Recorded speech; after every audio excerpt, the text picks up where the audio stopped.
I heard that UVA is going to organize a ping pong friendship tour. So how is that going on? So is the tradition inspired by the ping-pong diplomacy back in the 1970s? Yes, it's exactly that.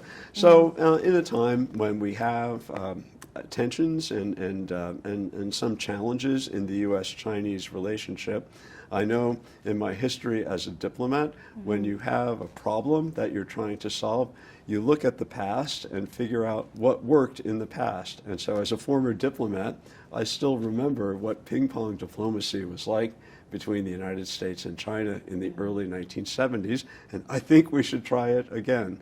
So a few weeks ago, we asked our ping pong team at the university, how would you like to go to China and play with the Chinese ping pong teams? And they said, yes, we would love to do that. We would like to bring the ping pong team here in January for a couple of weeks, not just to play ping pong, but to learn something about Chinese culture, to learn something about Chinese history, and to just be with Chinese people so that we can learn from each other. The ping-pong diplomacy paved the way for normalizing China-U.S. ties. So as an experienced diplomat, how do you view the current U.S.-China relationship?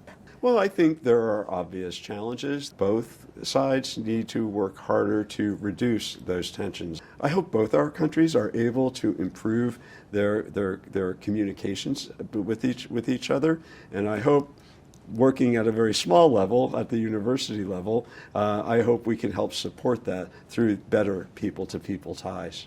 In what ways have educational cultural exchanges and people-to-people contacts impacted bilateral relations? I know some of the professors at the University of Virginia who spent their careers studying to speak Chinese, living and working in China. And so when there are problems, people who have lived here, who speak the language, who have seen the world through Chinese eyes, they can say, here's how China sees the world. If we want to solve a problem, this is how we should approach it.